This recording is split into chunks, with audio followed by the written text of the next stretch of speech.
Nagpapasalamat po ako sa inyong suporta sa akin at nagpapasalamat po ako sa pagprotekta nyo.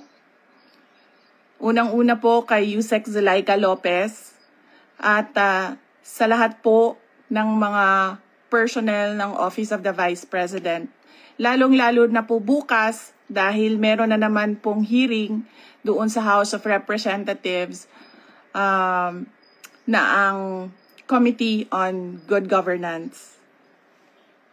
Nagpapasalamat din po ang pamilya ni Yusek Laika Lopez, lalong-lalo na ang kanyang ina na si Nina Tanglao, sa inyong tulong sa kanyang anak, sa inyong pagbabantay sa kanya. Alam po natin, malaki po yung trauma na pinagdadaanan niya ngayon. Minsan po nakakahawa dahil po sa harassment and threat to her life. Alam ko po, busy po kayo lahat. Lahat kayo kailangan maghanap buhay dahil mahirap ang buhay ngayon. Pero nandyan kayo para magpakita at magbigay ng suporta sa akin at sa opisina ng Vice President. Gusto ko lang ipaalala sa ating mga kababayan na ayaw natin ng kaguluhan. Na tayo ay may karapatan sa peaceful assembly at tayo ay may karapatan na magsalita kung ano yung nararamdaman natin at gusto nating makita mula sa ating gobyerno. Ang gusto natin makita ay genuine public service. Kung maalala nyo po, hindi ako sumama o sumali kahit sa anumang panawagan ng pagtanggal sa Pangulong Marcos sa kanyang pwesto. Bumisita ako sa rally ng Kingdom of Jesus Christ sa Bonifacio noon dahil nakiramay o nagkipagsimpatiya ako sa kanilang nararamdaman at hirap na pinagdadaanan. Ang lagi kong panawagan sa taong bayan ay hingin, idemanda sa gobyerno na ibigay nila ang serbisyo na karapat-dapat para sa mga Pilipino. Simulan na natin sa mga campaign promises.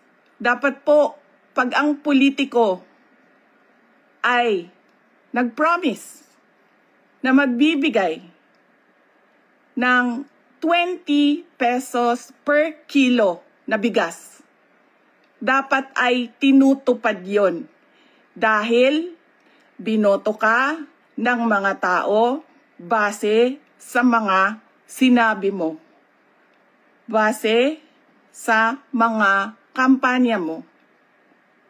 Kaya dapat binibigay yan lahat. Kung ano man ang sinabi ng isang tao, ng isang politiko, ng isang kandidato sa entablado, dapat nakikita yan ng taong bayan. At higit pa, dapat ang nakikita natin. Hindi tayo dapat naghihirap, hindi tayo dapat pinapahirapan, kundi dapat nagpapakitang gilas ang ating gobyerno na sila ang pinakamagaling pagdating sa hustisya at karapatan ng mga mamamayan at kabutihan, kaunlaran at peace, kalinaw, kapayapaan sa bayan. Ulitin ko, dapat hinihingi natin sa ating pamahalaan ang karapat-dapat para sa isang maunlad at mapayapang lipunan.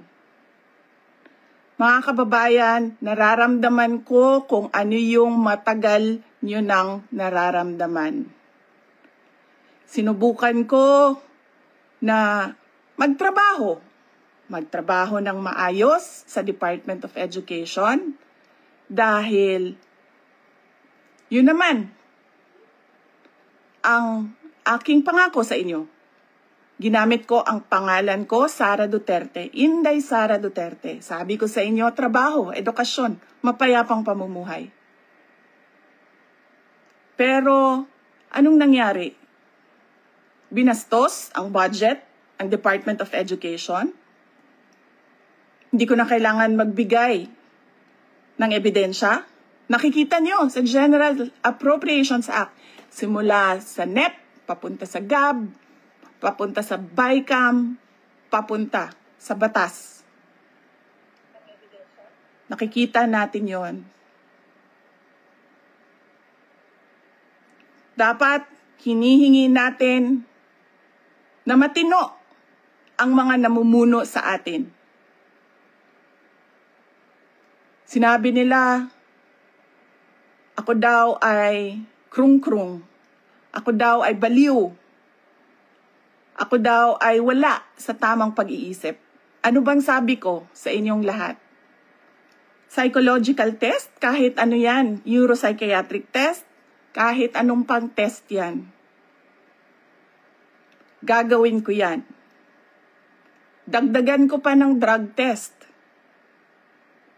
Pero dapat magpa-drug test ang lahat ng mga nagtatrabaho sa Office of the President, sa Office of the Vice President, sa lahat ng opisina ng Senado, sa lahat ng opisina ng House of Representatives, sa lahat ng departamento ng ating bayan, ng ating pamahalaan.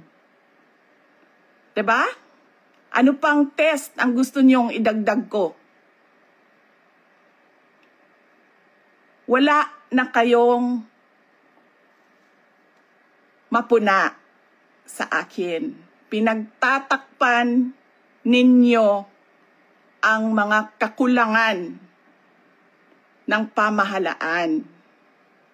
Ako ang ginagawa ninyong punching bag para hindi napapansin, nakikita, naririnig ng mga tao ang kalokohan, ang korupsyon, at ang katiwalian na ginagawa sa gobyerno. Magpa-drug test tayong lahat sa harap ng taong bayan. Dalawa lang yan, mga kababayan. Ibigay namin ang mga pangako namin sa inyo noong nangangampanya kami. At papakita namin sa inyo na matino kami. Magpapadrug test kaming lahat. Simulan namin sa Office of the Vice President.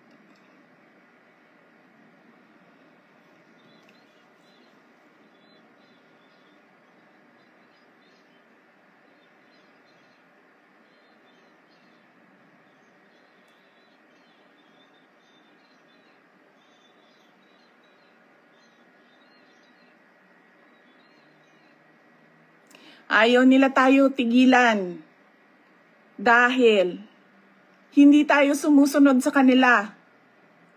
Hindi tayo nabibili ng pera. Ano pa ba ang kailangan ng isang taong sanay na sa hirap na wala na siyang ibang alam kundi ang maging mahirap dahil hindi niya nakikita ang hustisya mula sa gobyerno? Mabibili mo pa ba yan? Hindi na. Dahil ang tao sanay sa hirap. At mali yun. Mali yun. Na ang taong bayan ay naghihirap.